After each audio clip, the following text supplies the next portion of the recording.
Hi, I'm Josh, and this is Cars and Joshy. Welcome to Cars and Joshy. I know it's been a while. Finally was able to make it out to the garage to do a little bit more work on the El Camino. What I'm going to work on today is getting these bulkhead fittings put in the smuggler's box back here, probably in this general area. Maybe get a bracket welded up for the pump for the ice tank to circulate the coolant there for the brick. That's my goal, so I'm going to get to it. What I did was drilled these two holes here to run coolant lines up through here and over to the ice tank. And it was a little bit tricky because I don't have a right angle drill, and what I had to do was combine a few different things. I used one of these, adopted it with a 8mm little socket, because all the things that they make for right angle stuff that I had was a 1/4 inch arbor on there, or chuck, and this is everything that I have for hole saws is 3/8 chuck. So I took an 8mm, stuck it on there like that, and just kind of drilled the holes out like this. And that's why that second one right there kind of came out kind of messed up. It snagged on there and was trying to drill it at an awkward angle and all that stuff, but it got through, and that's what it looks like now. So I'll probably end up touching it up in here, spraying that down, try to keep it from rusting or whatever. But those lines are gonna come across. Actually, one of them is gonna come here and be the return. That's gonna come from the heat exchanger up front, drop in coolant there, and then this bottom one down here, it's going to run out, go into my pump, and then the pump's going to push the cold water out, go up to the brick. So let me show you what else I was able to do. I'll show you what I did with my pump here. Need some way to mount my pump, and figured this was the best way to do it. So throw my battery tray back in here. Got my pump on my battery tray. I just went ahead and welded up this little brace on here. You can see right there. Got a couple holes on this battery tray. Filled it up there, grinded it down just a little bit. I'm gonna paint this. I'll paint it, make it look a little bit better, but for right now, I just wanted to get it in here, get it mocked up, see what it's gonna look like. Okay, just got the battery tray mounted back in, and you can see my little bracket that I built right here to hold the pump.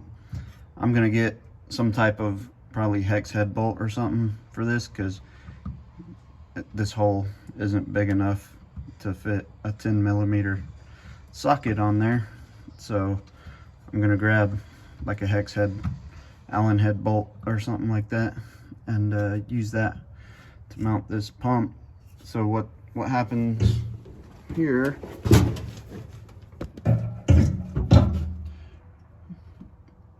cold coolant's going to come out of the bottom right here, and I'm going to route it back behind the tank, go right into the pump right there, and the pump's going to push it up and go out into one of those lines, maybe that one right there, who knows. I'll figure that out in a little bit, but it's going to come out and go into one of these lines, and then go all the way up to the front of the brick up there, and to the bottom port on the brick, and then hot coolant's going to come out of the top port, go into the heat exchanger in the front, come out of the heat exchanger in the front, come all the way back, tie into the line, come back in, dump right here. That's going to be my flow. I don't want hot water coming straight out and coming straight and dumping into the tank. I want it to get cooled off as much as it can, run down underneath, come back out, dump into the tank. Tank should be cold because of the chiller system that I'm gonna have. So the tank should be pretty cold, and then super cold water out from the tank all the way up to the brick. And so this is what it looks like from the bottom. I ended up getting pretty close to the fuel filter there.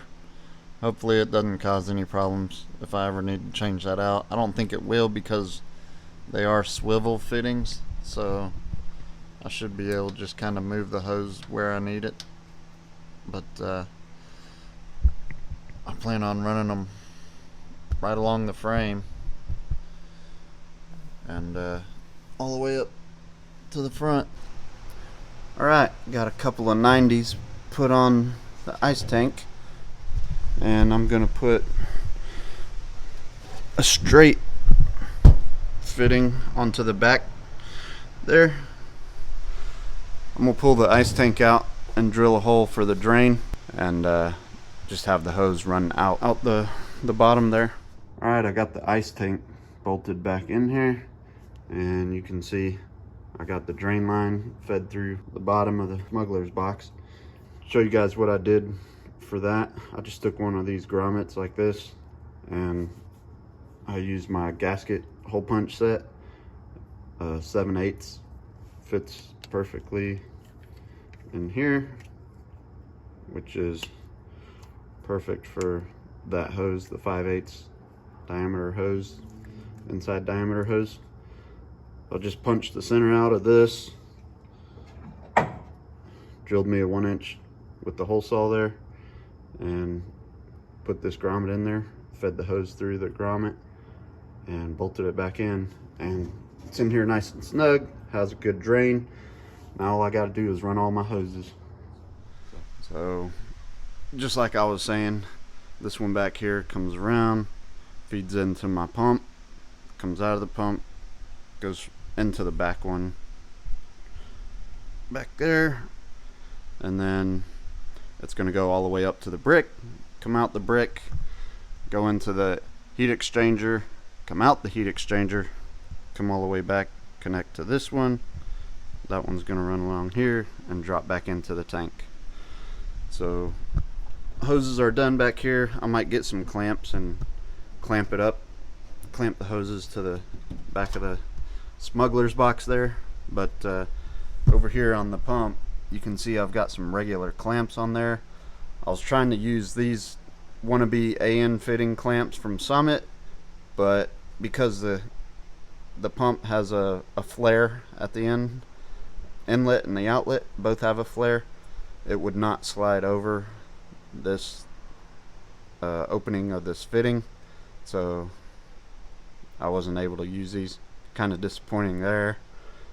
You should be able to use these on something like that, but I couldn't, so waste of money there. But anyways, alright, so that's gonna do it for this video. Make sure you guys listen. That's like, share, subscribe, comment, hit that notification bell for new videos. Josh out.